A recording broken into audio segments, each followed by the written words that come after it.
Hello बच्चों, कैसे हो आप सब। आज हम स्टार्ट करेंगे क्लास 10th एसएसटी में chapter number 10 mineral and energy resources.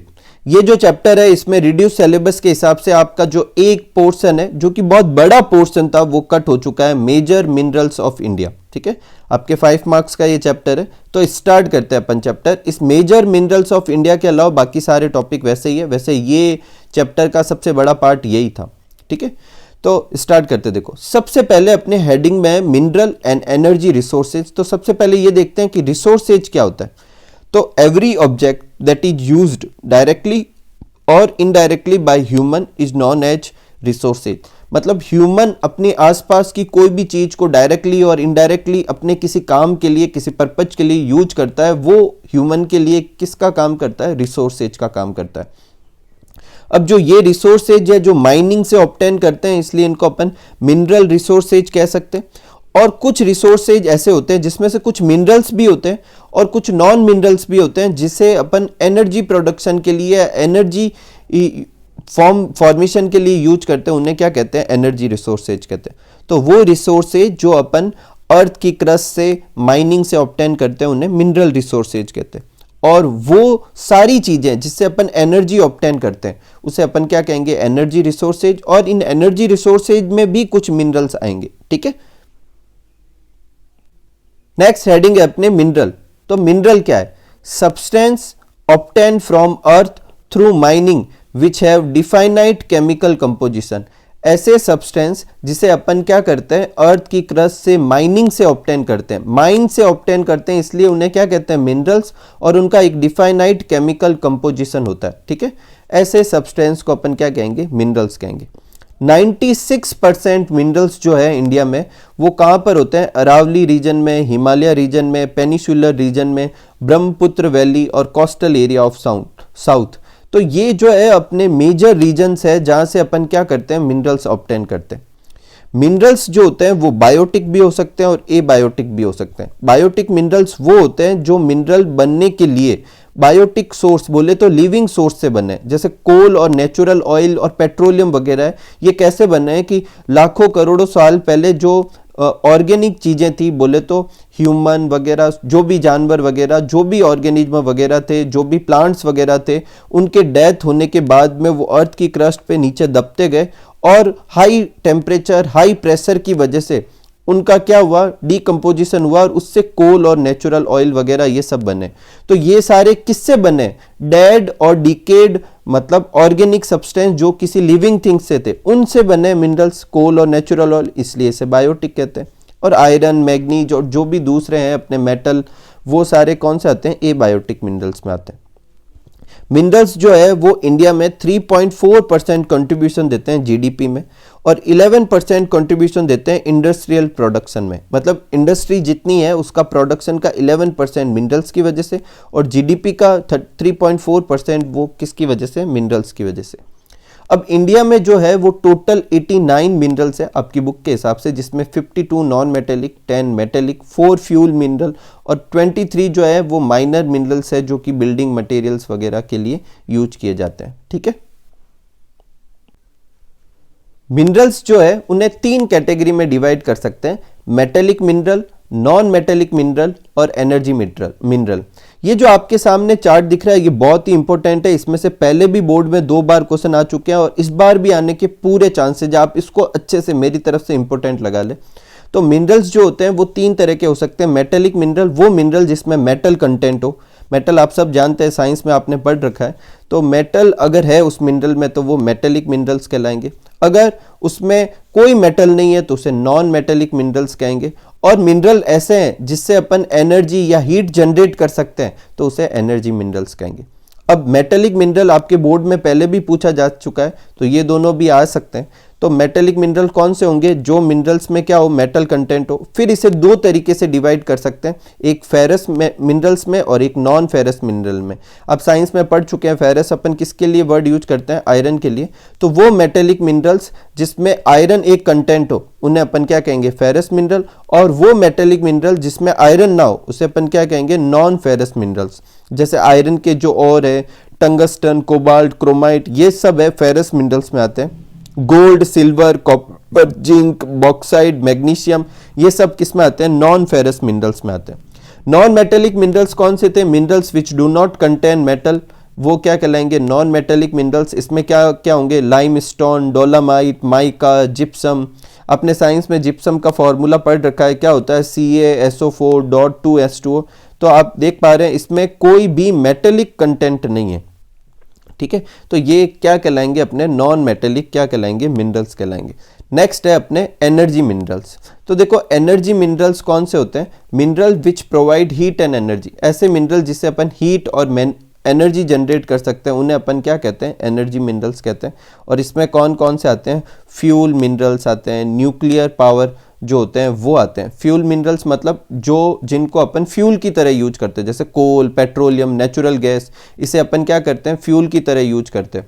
और कुछ ऐसी चीजें होती है जिससे अपन न्यूक्लियर पावर मतलब इन्हें nuclear reaction, nuclear fusion reaction या न्यूक्लियर रिएक्टर में एनर्जी जनरेट करने के लिए यूज कर सकते हैं, उन्हें न्यूक्लियर पावर मिनरल्स कहते हैं, जैसे कि यूरेनियम, थोरियम, बेरिलियम, ठीक है। तो मैं एक बार फिर रिपीट कर देता हूँ, मिनरल्स जो होते हैं उसकी 3 कैटेगरी होती है, मेटेलिक, नॉन मेटेलिक और एनर्जी। मेटेलिक मिनरल्स वो होते हैं जिसमें मेटल कंटेंट होते हैं और इसे जनरली मेटल को ऑब्टेन करने के लिए यूज भी किया जाता है। नॉन मेटेलिक मिनरल्स में कोई मेटल कंटेंट नहीं होता, अगर कोई हल्का सा है भी तो भी उससे वो मेटल ऑब्टेन नहीं कर सकते अपन, ठीक है। तो मेटेलिक मिनरल्स जो होते हैं वो 2 तरह के होते हैं, फेरस मिनरल्स और नॉन फेरस मिनरल। जिसमें आयरन कंटेंट हो वो फेरस मिनरल, जिसमें आयरन कंटेंट ना हो वो non ferrous mineral. Non metallic minerals कौन से होंगे? लाइमस्टोन, डोलामाइट, माइका और जिप्सम, ठीक है। अब देखो ये दोनों चीजें आपके सिलेबस से इस बार कट हो चुकी है, ठीक है। मतलब ये तो करना है आपको, ये तो करना है, लेकिन ये एक एक करके अपने सिलेबस में थे सारे, ठीक है, वो कट हो चुके हैं। अपने सिर्फ एनर्जी मिनरल रह गया है। और एनर्जी मिनरल कौन से होते हैं? जिसे हीट और एनर्जी जनरेट कर सकते हैं, ठीक है। नेक्स्ट लेते हैं energy mineral. Natural resources which comes from sun, fossils and nuclear component. और ये सारी चीज़ें ही अपन क्या करते हैं? एनर्जी के लिए यूज करते हैं, उन्हें एनर्जी मिनरल्स कहते हैं।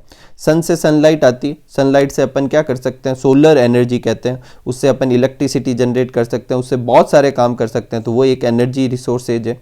फॉसिल्स जो होते हैं उससे 2 तरह के फ्यूल ऑब्टेन करते हैं, कोल और पेट्रोलियम, ये भी अपने एनर्जी मिनरल्स है। और कुछ ऐसे सब्सटेंस होते हैं जिससे न्यूक्लियर रिएक्शन करवा सकते हैं और उससे एनर्जी जनरेट करवा सकते हैं।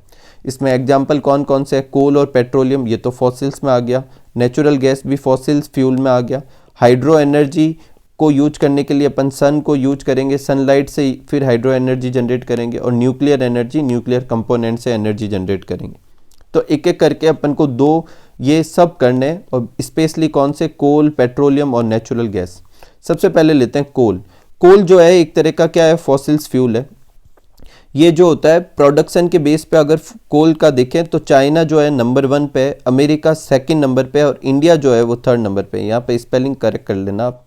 तो अगर पूछे कि इंडिया की कोल प्रोडक्शन के हिसाब से कौन सी पोजीशन है, तो कौन सी पोजीशन है? इंडिया 3rd पोजीशन पे आता है। फर्स्ट पे कौन है? चाइना, सेकंड पे अमेरिका, ठीक है।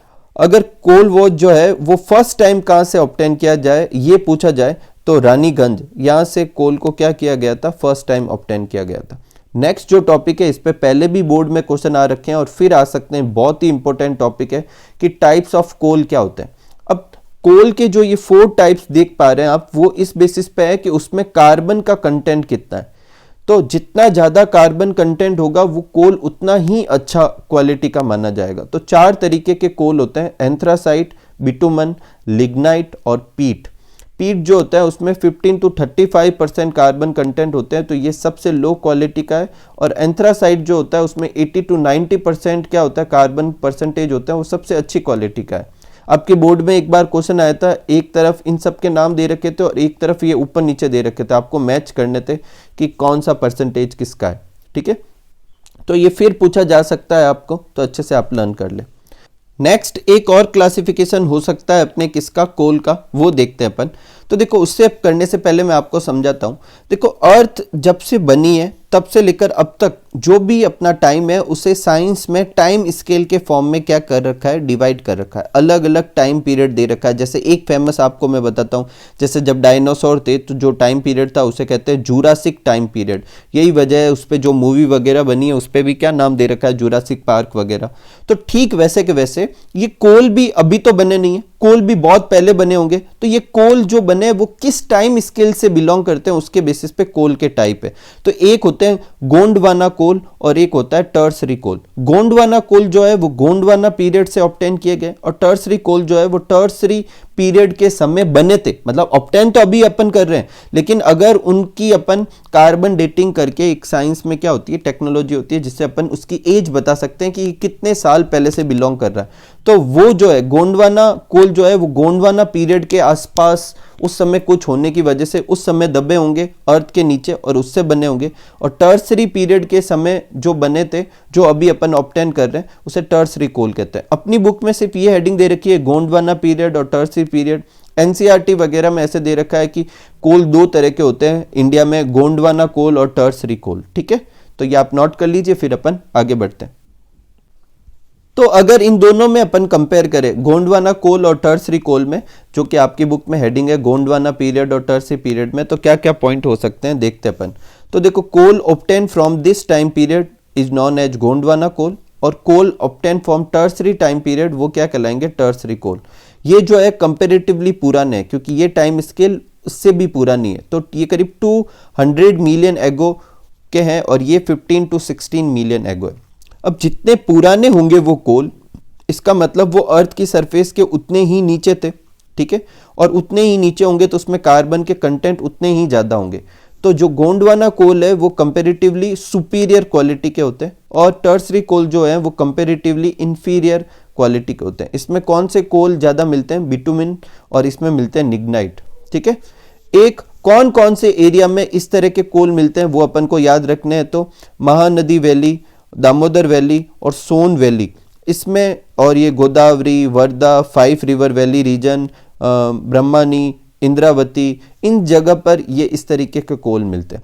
ठीक है, और टर्सरी पीरियड वाले कोल कहाँ पे मिलते हैं, आसाम, मेघालय, नागालैंड, राजस्थान, अरुणाचल, इसमें ये मिलते हैं। तो अगर अपन को पूछे कि राजस्थान में कौन से टाइप के कोल ज़्यादा मिलते हैं तो कौन से होंगे, लिग्नाइट कोल, और जो कि किस टाइम पीरियड से बिलोंग करते हैं, टर्सरी पीरियड से। ये भी क्वेश्चन हो सकता है। ठीक है, और एक और चीज, इंडिया में जितने कोल है उसमें से ज्यादातर परसेंटेज किसकी होती है, गोंडवाना कोल की है। 98.5% कोल इसी कैटेगरी से क्या करते हैं, बिलोंग करते हैं। ठीक है, तो आप देखो चैप्टर जब छोटा है तो आप इसे हर डेटा को अच्छे से लर्न करें। ऐसे सोचें कि ये एक क्वेश्चन 2 मार्क्स का है, इस तरीके से आप हर छोटे छोटे टॉपिक को तैयार करें और साथ में हर छोटी छोटी लाइनों पे भी फोकस करें ताकि छोटे मोटे क्वेश्चन भी आप अच्छे से कर पाए।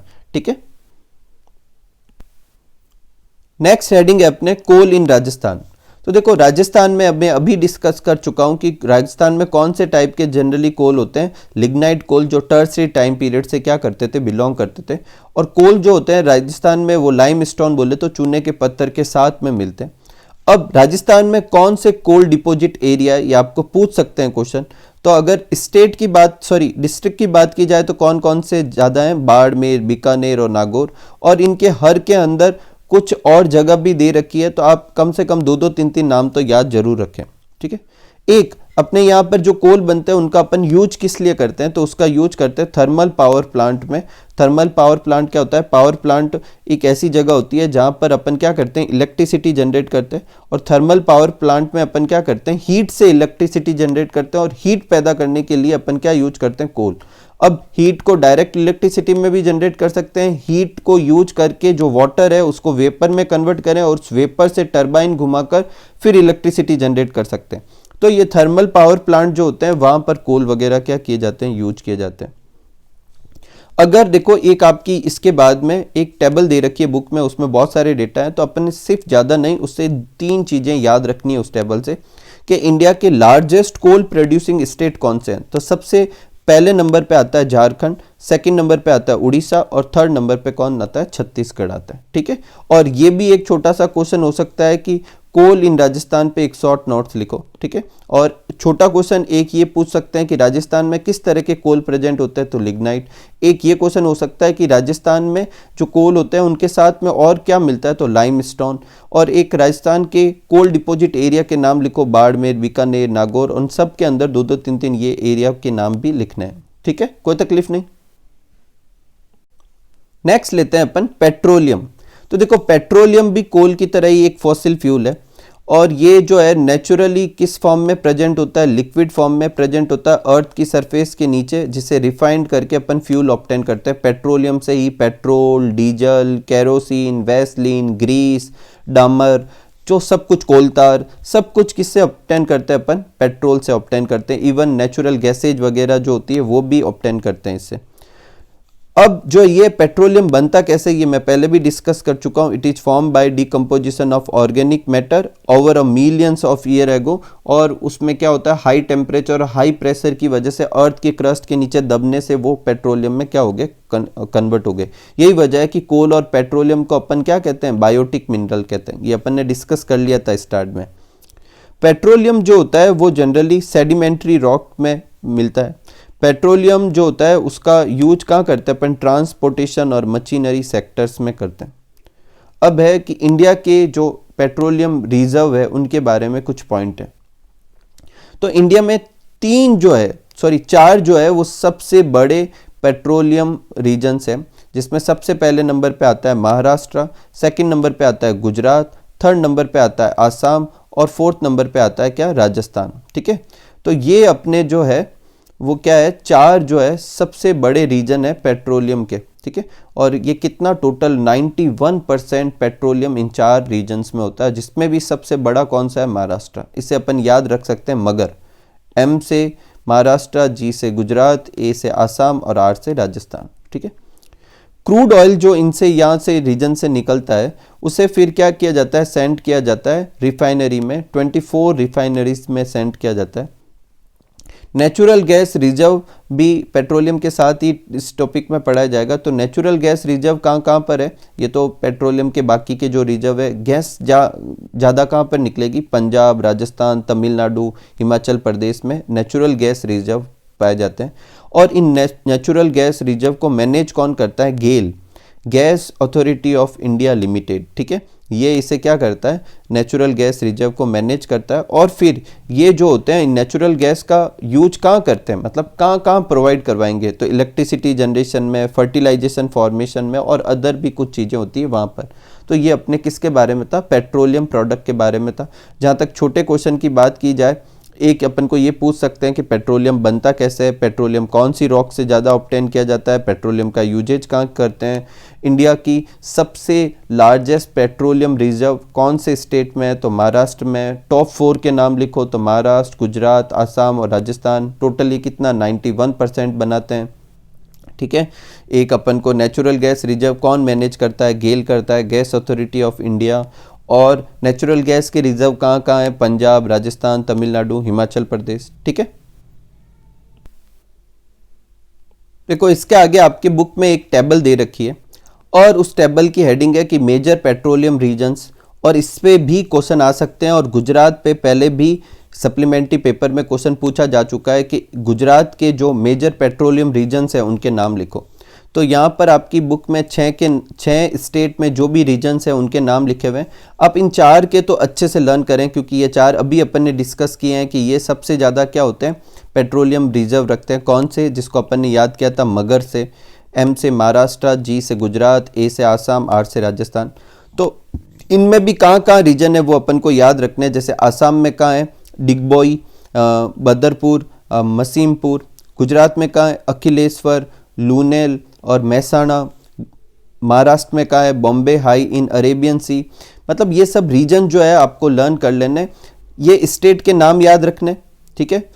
स्पेशली इन 4 का तो रखना ही है क्योंकि ये टॉप 4 है। और इनके अंदर भी कौन से रीजन है वो आप रीजन एक एक दो मतलब इन 4 में तो मैं चाहूँगा कि आप 3-3 नाम तो याद कर ही ले। बाकी ये जो नीचे 2 है इनमें 1-2 रीजन तो कर ही ले, ठीक है। वैसे ऊपर के 4 के आने के चांसेस ज़्यादा है, और ये आते भी हैं। गुजरात का पहले भी पूछा जा चुका है, तो आप अच्छे से लर्न करें इन्हें, ठीक है। नेक्स्ट लेते हैं पेट्रोलियम इन राजस्थान, मतलब राजस्थान के बारे में लिखो पेट्रोलियम के प्रोस्पेक्टिव से। तो राजस्थान में जो पेट्रोलियम रीजन्स है वो 12 ब्लॉक्स में डिवाइड है और वो 4 डिस्ट्रिक्ट में है, बीकानेर, बाड़मेर, जैसलमेर और गंगानगर में। ठीक है, एक कैरेन इंडिया करके एक फॉरेन कंपनी है जिसने करीब 91 तेल के कुएं जो हैं खोदे थे, कहाँ पर, गुदामालानी में और सांचौर के आसपास, और इनमें से 5 से कमर्शियल लेवल पे क्या हो गया प्रोडक्ट, सॉरी 12 से, 5 से नहीं, 2005 तो ईयर का नाम था, और इन 91 में से 12 वेल से कमर्शियल प्रोडक्शन भी पेट्रोलियम का क्या हो गया, स्टार्ट हो गया। इस कंपनी का नाम याद रखें जो कि एक फॉरेन कंपनी है, और इसने यहाँ पर क्या वेल खुदवाए थे और उनमें से 12 वेल से अब कमर्शियल प्रोडक्शन हो रहा है किसका, पेट्रोलियम का। एक याद रखना है राजस्थान में टोटल कितने ब्लॉक्स है, तो 12 ब्लॉक्स है, और कौन कौन से डिस्ट्रिक्ट में, बीकानेर, बाड़मेर, जैसलमेर और गंगानगर। अगर को अपन को पूछे कि मेजर ब्लॉक्स कौन से हैं, मतलब 12 ब्लॉक है, उनमें लार्ज रिजर्व कहाँ कहाँ है, तो एक जैसलमेर ब्लॉक में, एक सांचौर गुडामालानी में है जहाँ पर इसने क्रेन इंडिया ने क्या करिए थे 91 वेल्स खुदवाए थे, जिसमें 12 वेल्स पे अब कमर्शियल प्रोडक्शन भी हो रहा है। एक नागौर ब्लॉक है और एक बीकानेर गंगानेर ब्लॉक है। ठीक है, एक अपने क्वेश्चन चैप्टर के पीछे दे रखा है कि फॉसिल्स फ्यूल क्या होते हैं, तो अपन पता है कोल और पेट्रोलियम किस कैटेगरी में आते हैं, फॉसिल्स फ्यूल की कैटेगरी में आते हैं। तो डेफिनेशन देख लेते हैं, a mineral which is form by fossil, ऐसा मिनरल जो फॉसिल से बना है और साथ में, और किसके फॉसिल्स होंगे, प्लांट और एनिमल्स के, और साथ में उसे फ्यूल की तरह यूज किया जाता है, इसलिए उसे क्या कहते हैं, फॉसिल्स फ्यूल। और ये कैसे बना होगा कि जो ऑर्गेनिज्म होंगे जो उस जमाने में डेथ हुई होगी, उनकी जो डेड बॉडीज थी वो धीरे धीरे नीचे क्या होती गई, मूव होती गई अर्थ की क्रस्ट पे। अब उन पे प्रेशर लगने लगा और हाई टेम्परेचर की वजह से उनका डिकम्पोजिशन हुआ और वो किस में कन्वर्ट हो गए, कोल और पेट्रोलियम में। और कोल और पेट्रोलियम किसके एग्जाम्पल है, फॉसिल्स फ्यूल के। ठीक है, नेक्स्ट है अपने एटॉमिक एनर्जी मिनरल्स। तो देखो एटॉमिक एनर्जी मिनरल्स की बात करते हैं तो कौन कौन सी चीज़ें यूज कर सकते हैं अपन न्यूक्लियर एनर्जी जनरेट करने के लिए, तो कौन कौन से होते हैं, यूरेनियम। देखो यहाँ पर बुक में 338 कर रखा है, ठीक है, और मैंने लगभग सारी बुक चेक की, सब में दे रखा है, लेकिन ये गलत है। साइंस में आपने आइसोटॉप वर्ड सुना होगा, तो जिसमें अपने क्या होते हैं, एटॉमिक नंबर जो होते हैं वो सेम रहते हैं और ऊपर एटॉमिक मास नंबर चेंज होते रहते हैं। तो यूरेनियम का एटॉमिक नंबर होता है 92 और एटॉमिक मास नंबर जो होता है 238, 235 और 233 हो सकता है, 338 नहीं, तो ये 238 होगा। ठीक है, तो यूरेनियम के ये आइसोटॉप यूज कर सकते हैं, प्लूटोनियम 239 यूज कर सकते हैं, थोरियम, बेरिलियम, जर्कोनियम, ये सारी चीज़ें क्या कर सकते हैं अपन न्यूक्लियर एनर्जी जनरेट करने के लिए यूज कर सकते हैं। अब जो सारी चीजें होते हैं ये कॉस्टली तो बहुत है, लेकिन अगर इनका रेशियो देखा जाए एनर्जी प्रोडक्शन और रिक्वायर्ड मटेरियल में तो फिर बहुत फर्क है। यूरेनियम का 1 आउंस जो कि करीब होता है 28.34 ग्राम, मतलब लगभग 29 ग्राम यूरेनियम से जितनी इलेक्ट्रिसिटी या एनर्जी जनरेट करेंगे, अगर उतनी अपन को कोल से करनी है तो कितना चाहिएगा, 100 मेट्रिक टन कोल चाहिएगा। उससे जितनी एनर्जी जनरेट होगी उतनी एनर्जी तो सिर्फ 28 या 29 ग्राम यूरेनियम से हो जाएगी। तो यूरेनियम या जो ये सारी रिसोर्सेज हैं, इससे स्मॉल अमाउंट से large amount of energy generate कर सकते हैं, मतलब इनकी स्मॉल अमाउंट होगी पर एनर्जी बहुत ज़्यादा जनरेट होगी। एटॉमिक एनर्जी कमीशन जो है वो फाउंड किया गया था 1948 में, क्या पता पूछ ले ये आपको। टोटल कितने एटॉमिक रिएक्टर है इंडिया में, 17 एटॉमिक रिएक्टर एस्टेब्लिश किए गए हैं जिससे 4800 मेगावाट इलेक्ट्रिसिटी जनरेट की जाती है। अब अपन को एटॉमिक एनर्जी के रिजर्व याद रखने हैं, तो अपन ये 3 जो एलिमेंट है उसके हिसाब से रखते हैं कि यूरेनियम के रिजर्व कहाँ पर है, थोरियम के कहाँ पर है और बेरिलियम के कहाँ पर है। तो यूरेनियम के कहाँ पर है, धारावाड़, अर्केनियन रॉक, सिंह भूमि जो कि बिहार में है, माइका रीजन राजस्थान में, केरला। थोरियम रिजर्व कहाँ पर है, केरला और बिहार में। बेरिलियम रिजर्व कहाँ है, राजस्थान, बिहार और आंध्र प्रदेश में। ठीक है, तो ये आपको शॉर्ट नोट्स के फॉर्म में भी ये पूरा पूछ सकते हैं, तो अच्छे से लर्न करना इसको। ठीक है, नेक्स्ट क्वेश्चन है अपने मिनरल इन राजस्थानी, हेडिंग दे रखी है और इस पे आपको पूरा शॉर्ट नोट्स लिखने को दे सकते हैं। ये बहुत ही इंपॉर्टेंट क्वेश्चन है इस बार के लिए, मिनरल इन राजस्थान। तो जो भी इंफॉर्मेशन अभी इस पेज पे और इससे अगली स्लाइड में आप देखेंगे वो सारी आप लिख डालना अगर आए क्वेश्चन तो। तो देखो कुछ और भी टॉपिक, बहुत छोटे छोटे क्वेश्चन भी इसमें से बनेंगे, देखना। सबसे पहले अपन को लिखना है कि राजस्थान को क्या कहते हैं, म्यूजियम ऑफ मिनरल्स कहते हैं, क्योंकि लगभग 79 टाइप्स के मिनरल्स यहाँ पे पाए जाते हैं। तो आपको पूछे कि राजस्थान को म्यूजियम ऑफ मिनरल्स क्यों कहते हैं, क्योंकि यहाँ पे लार्ज टाइप्स ऑफ मिनरल्स होते हैं। कितने? 79 टाइप्स के मिनरल्स यहाँ प्रेजेंट होते हैं, जिसमें 44 लार्ज मिनरल्स, 23 स्मॉल मिनरल्स, 12 जो है वो माइक्रो मिनरल्स होते हैं। इन टर्म ऑफ अवेलेबिलिटी देखी जाए तो राजस्थान जो है वो 3rd लार्जेस्ट स्टेट है मिनरल्स के मामले में। मध्य प्रदेश पहले नंबर पे, छत्तीसगढ़ दूसरे नंबर पे और राजस्थान जो है तीसरे नंबर पे आता है, जिसमें 22% टोटल मिनरल्स का राजस्थान में प्रोड्यूस होता है। एक दो सिटी फेमस है किसी पर्टिकुलर मिनरल के लिए, जैसे खेतरी जो है वो कॉपर के लिए, मकराना जो है वो मार्बल के लिए। तो खेतरी को कहते हैं कॉपर सिटी और मकराना को क्या कहते हैं, मार्बल सिटी। ठीक है। नेक्स्ट है minerals only found in Rajasthan. कुछ ऐसे मिनरल्स है जिसको मेजरली कहाँ से ऑब्टेन कर सकते हैं अपन, सिर्फ राजस्थान से। एक तरीके की राजस्थान की इनके प्रोडक्शन के मामले में मोनोपोली है, मतलब सिर्फ ये राजस्थान में मिल सकते हैं। कौन कौन से हैं? Mica, lead, zinc, copper, gypsum, marble, silver, ठीक है, मकराना, जेस्पर, टंगस्टन, गार्नेट, ठीक है, बोलोस्टोनाइट, ये सब कुछ जो है वो सिर्फ राजस्थान में मिनरल्स मिल सकते हैं। तो आपको ये भी पूछे जा सकते हैं ऐसे मिनरल्स के नाम बताओ जो सिर्फ राजस्थान में हो, तो ये आपको ये नाम लिखने हैं। ठीक है। नेक्स्ट आगे लेते हैं और ये देखते हैं कि राजस्थान में मिनरल्स के जो ये रीजन्स कौन कौन से हैं। तो देखो ये आपकी बुक में बहुत बड़ी सी टेबल है और आप इसे अच्छे से लर्न करें, इसे भी टालें ना, ऐसे ना सोचे कि इससे क्वेश्चन नहीं आएगा। और जब आपको शॉर्ट नोट्स लिखने को दें मिनरल्स इन राजस्थान, तो ये भी सारे जरूर लिखें। अब देखो बुक में बहुत सारे नाम लिखे हुए हैं, आपको मेनली तो इन सब की एक एक तो मेजर है, जो भी रेड कलर में दिख रखा है वो मेजर रीजन है उस पर्टिकुलर मिनरल के लिए, तो एटलीस्ट वो तो याद करने। और उसके साथ मैं आपको सजेस्ट करूंगा दो नाम और, मतलब ओवरऑल 3 नाम तो याद कर लें। जैसे कॉपर के केस में झुंझुनू, अलवर और बीकानेर है, और झुंझुनू जो है वो सबसे मेजर रीजन है कॉपर प्रोडक्शन के लिए। लेड और जिंक के लिए भीलवाड़ा और उदयपुर, आयरन के लिए जयपुर, झुंझुनू, भीलवाड़ा, माइका के लिए भीलवाड़ा, जयपुर और अजमेर। इस तरीके से आप सबके नाम याद रखें, ठीक है, कि कौन सा मिनरल कहाँ कहाँ राजस्थान में किस किस रीजन्स में ऑब्टेन किया जाता है। और जो रेड कलर में लिखे हुए हैं वो उस पर्टिकुलर मिनरल के लिए क्या है, मेजर रीजन्स है। जैसे कोल के लिए मेजर रीजन्स कौन सा है, बीकानेर है। ठीक है। तो इसी के साथ अपना ये चैप्टर कंप्लीट होता है। एक ही वीडियो में छोटा सा चैप्टर था, ये अपना कंप्लीट हो गया।